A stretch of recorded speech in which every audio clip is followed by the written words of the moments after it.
I'm going to be continuing reading from The Great War for Civilization by Robert Fiske, beginning on page 129. An embassy assessment of Iranian society in 1978 reads like an account of Iraqi society before the fall of Saddam in 2003. Would that the Americans had read it before their invasion of Iraq, and ends with conclusions that Khomeini could only agree with. Quote, "There is much in Iranian history to predispose both the ruler and the ruled to exercise and to expect authoritarian behavior. There exists no tradition of the orderly transfer of authority, and there has been no real experience with democratic forms. There is in Iran an established tradition of a strong ruler at the head of an authoritarian government, and of general obeisance to any authority that manifests its will with force. The experience of the current Shah, for example, superficially suggests that political stability in Iran is best assured by authoritarian government, and that periods of the greatest political unrest arise when the ruler shares authority, as during the Mossadegh crisis of 1951-53, or attempts to introduce additional freedoms, as with the liberalization program of the mid-1970s. The inability of Iranian society to accommodate successfully to these social changes stems in large part from the long-standing and pervasive influence of religion and religious leaders. Shia Islam is not merely a religion, rather it is an all-encompassing religious, economic, legal, social, and intellectual system that controls all aspects of life, and the sect's leaders, unlike their counterparts in Sunni Islam, are believed to be completing God's revelations on earth." End quote. Although this essay reached profoundly inaccurate conclusions, quote, "We do not foresee any likely circumstances in which a government controlled by religious leaders would come to power," end quote, its authors wrote other contemporary documents could display remarkable shrewdness. John Washburn would write on 18th of September 1978 that quote, "The Shah's repression of religion in Iran has made Shiism's predominant groups of dogmatic and conservative in the course of defending themselves, just as Roman Catholicism has become in communist countries." End quote. As long ago as 1972, and then Ambassador Richard Helms, formerly head of the CIA, received a long secret memo on the Iranian character, which suggested that Iran's repeated national humiliations had, quote, "ingrained in the Iranian personality very marked negative characteristics," end quote. But, quote, "under foreign occupation or manipulation, Iranians preserved their sense of nationhood through their culture, and their self-respect in cloistered and concealed private lives. The world outside was justifiably seen as hostile," end quote. But it was the more prosaic efforts of U.S. diplomats that probably got closer to the truth. A note from U.S. consulates in Iran on the 21st of November 1978 reported public opinion outside Tehran. Quote, "Why it is being asked, does Iran need F-14s when villagers less than 5 kilometers from Shiraz's Tadayon Air Force Base still live without running water or electricity," end quote.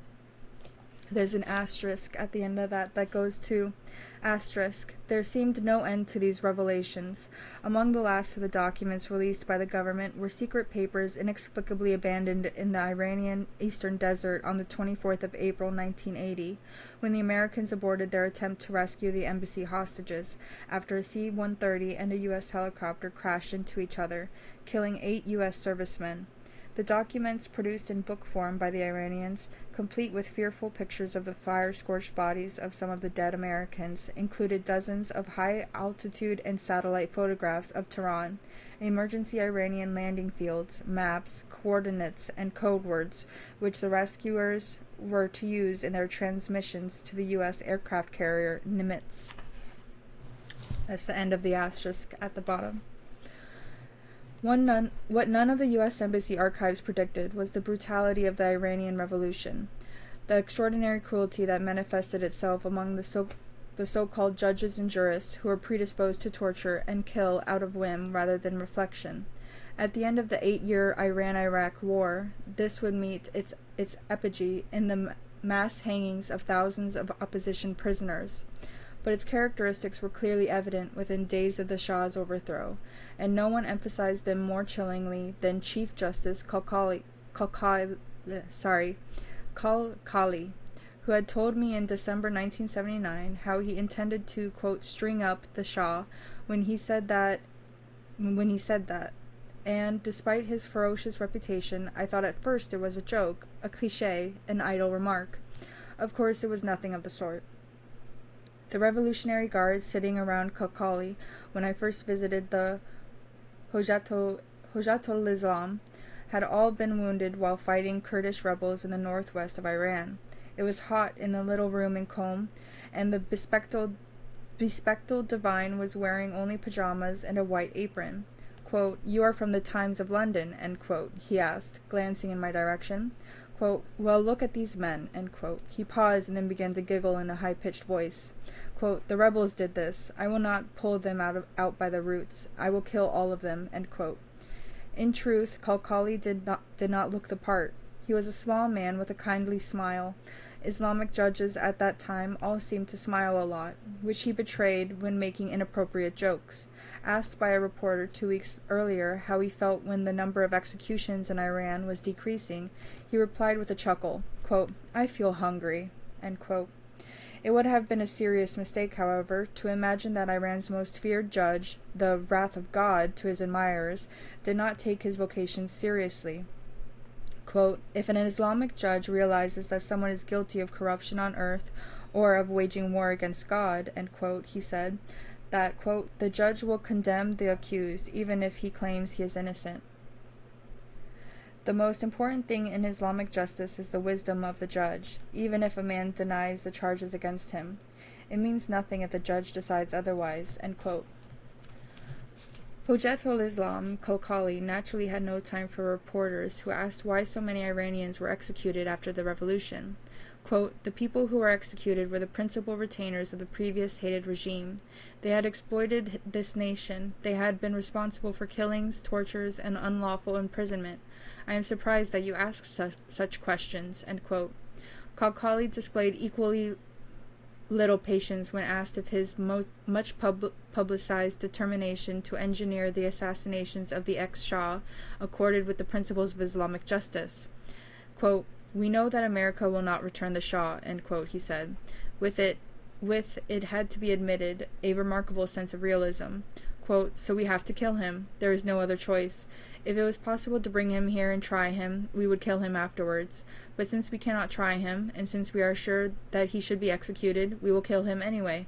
No one tried Mussolini, and who tried the Frenchmen who were executed for collaborating with Hitler's soldiers in the Second World War," end quote. All the while he was talking, the Revolutionary Guards would massage their wounded limbs, or what was left of them, and exercise their artificial hands. The creaking and clacking of steel fingers punctuated the conversation as Kalkali walked around the room, shoeless and sockless, or massaged his feet with his hands. How, I asked, did he personally feel when he sentenced a man to death? Quote, "I feel that I am doing my duty, and what I am required to do by the Iranian people. That is why I have never been criticized by my people for these executions," end quote. But he had not refused to give Hoveyda or Nasiri, the ex-Savak boss, any right to appeal against his death sentence. Quote, "They did appeal," he replied, "and they asked the imam and the court to forgive them. Many people came to me and asked me to forgive these people, but I was responsible to the Iranian nation and to God. I could not forgive Hoveyda and Nasiri. They destroyed the lives of 60,000 people," end quote. Kalkali had, he claimed, ordered a commando squad to go to Panama, where the Shah was now staying with his family, in order to kill all of them. Quote, "I do not know if they have left Iran yet," end quote, he said, and then broke into the familiar chuckle as he ventured into Spanish. Quote, "They all have pistolas," end quote. Since the murder of the Shah's nephew in Paris almost 2 weeks earlier, Interpol and Kalkali's intended victims were now paying a good deal of attention to the judge's threats, and Kalkali obligingly listed the targets of his hit squads. Quote, "We are looking for Sharif Imami, former Prime Minister, General Palizban, Hussein Ansari, who is the former Finance Minister, Ardashir Zahedi, former Ambassador in Washington, Ghulam Ali Ovaisi, former martial law administrator, Garabaji, former chief of staff in the Shah's army, Farah, the ex-empress, Hojaber Yazdani, a former banker, Valian, former minister of agriculture, Jamshid Amuzagar, former prime minister, and Shapur Bakhtiar, the Shah's last prime minister now living in Paris. We also want the Shah and his brother, and Ashraf, the Shah's twin sister. Wherever we can find these people, we will kill them." End quote. Khalkhali was unashamed at publicly naming his own hit list, and he was perfectly serious. More than a decade later, I would meet the head of the Iranian hit squad sent to Paris to murder Bakhtiar. So was Khalkhali really the wrath of God? I asked. I grew up in poverty, and therefore I can understand poor people. I knew all about the previous regime. I have read books about politics. The Imam ordered me to the Islamic judge, and I have done the job perfectly. That's why none of the Shah's agents in Iran has escaped my hands." End quote. With an asterisk going towards. By the time he died of heart disease and cancer in 2003, Khalkhali was thought to have sent at least 8,000 men and women to the gallows and the firing squad, and to return. It would be 7 months before I saw Khalkhali again. His monstrous reputation had been sullied by a temporary fall in the number of executions. By July 1980, his wrath was falling on new and more fruitful pastures. He stood now, this formidable judicial luminary, in the sunny courtyard of Khazar prison, brandishing a miniature pink plastic spoon, smacking his lips noisily, and tucking into a large cupboard tub of vanilla ice cream. For a man who had just ordered the first public execution in Tehran for 15 years, he was in an excellent frame of mind. 5 days earlier, a gruesome new precedent had been set when 4 people, 2 of them middle-aged married women, were stoned to death in the southern Iranian city of Kerman. All had been condemned for sexual offenses by one of Khalkhali's revolutionary courts, and within hours the condemned had been dressed in white cloth, buried up to their chests in the ground, and bombarded with rocks as large as a man's fist. In a characteristic and typically unnecessary comment, the court later stated that all 4 had died of brain damage. The women were condemned for being, quote, involved in prostitution and for deceiving young girls. One of the men was convicted of homosexuality and adultery, and the other for allegedly raping a 10-year-old girl. Before execution, the 4 were ritually bathed and shrouded. A ceremonial white hood was placed over their heads. Local clergymen had visited the condemned and chosen the stones for the execution, varying in size between 1 and 6 inches in diameter. It took the 2 women and 2 men 15 minutes to die. And there's a sign there that goes to, "This was believed to be the first time in living memory that Muslims had been stoned to death in the Middle East after a court hearing. Stoning was a common village punishment in Iran and other Islamic countries for hundreds of years, and in the 19th century members of the minority Baha'i sect were killed with stones in Shiraz and Tehran, but they died at the hands of mobs, not after a judicial trial. Prostitutes were stoned to death long before the time of the Prophet Muhammad, and the Bible describes how Jesus Christ tried to stop the practice." Quote, "I don't know if I approve of stoning," Sadiq Khalkhali said, flashing a grin at us journalists and at a group of startled diplomats who had also been invited to the Khazar prison. "But in the Quran, it is mentioned that those who commit adultery should be killed by stoning." End quote. The Hojat-o-Islam dug his little spoon into the melting white ice cream, oblivious to the bare-headed prisoners who trudged past behind him, heaving barrels loaded with cauldrons of vegetable soup. Quote, "We approve of anything the Quran says. What is the difference between killing people with stones and killing them with bullets? But throwing stones certainly teaches people a lesson." End quote.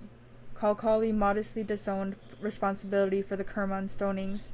His bearded public relations man informed us that a man called Fashin Kermani had taken this weighty decision, but he agreed that he had ordered some fresh executions that morning. Some men had been lined up at one end of Jamshid Street at 5 o'clock and shot down by a firing squad, while a large crowd gawked from a distance.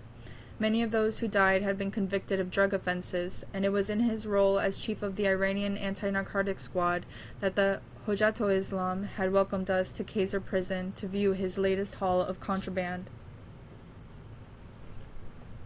One could only be impressed.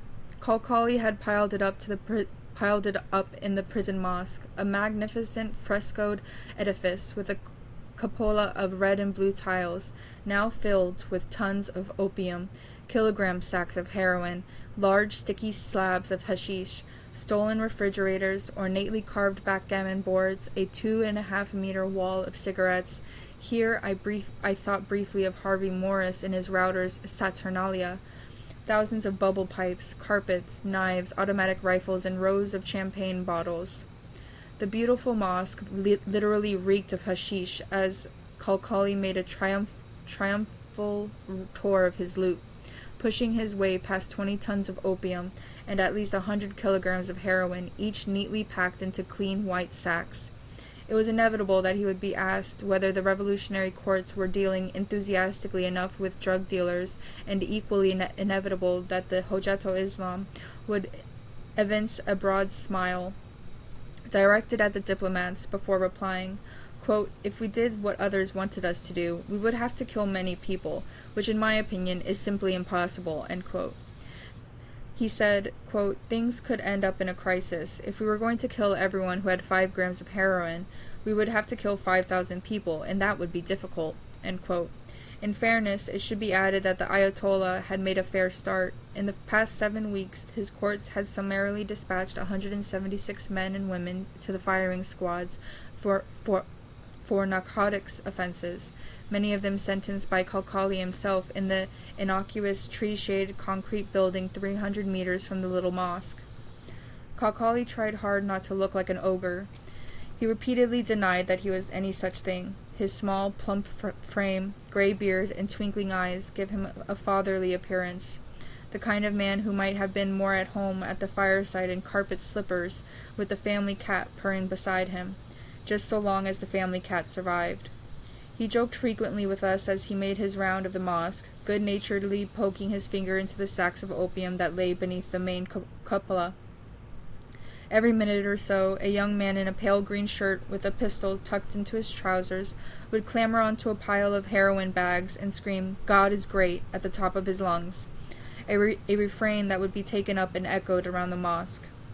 Quote, "If you look at me, you don't see an inner struggle written all over my face," end quote, Kalkali remarked as he emerged into the sunshine. Quote, "But I am actually a revolutionary person. I am chasing agents everywhere, in France, England, and America. That is a fact. I am chasing them everywhere," end quote. He claimed a 200% success in stamping out drug running in Iran, and an 80% victory in preventing international drug trafficking, which was why the diplomats had been invited to the Kaiser prison to listen to the judge. He claimed that an intercontinental mafia was operating a drug ring from Pakistan, Burma, and Thailand, and described how a member of the ex-Shah's family allegedly used a private aircraft to fly drugs from Afghanistan to a small airfield outside Tehran. The captured opium, he said, might be used by the government for medical purposes. The hashish and heroin would be burned. The Hojat-o-Islam strode briskly from the courtyard toward a wire fence, but as he did so, something very strange happened. Dozens of black-veiled women, the wives and sisters of the very men whom the Ayatollah would soon be sentencing, ran across a lawn towards him, clutching babies and crying, quote, "Hail to Kalkali." The Hojat-o-Islam affected not to notice them as the soldiers held him at bay, and he pushed his arms through a gate at the fence. For a few moments he talked of holding a formal press conference before entering his tiny courthouse. But then a policeman walked over to us and told us that the judge had become angry. Sensing that a Hojat-o-Islam's fury could embrace a journalist or two, we brought this most extraordinary public event to a hurried conclusion, and we fled. And there's an asterisk there that goes to, I was taping Kalkali's prison tour for CBC radio, and on the cassette in my archives, it is still possible to hear the Hojat-o-Islam's lips smacking over his ice cream as he discusses the finer points of stoning. And I'm going to leave it there for now. Thank you for listening today. Hope you have a good night.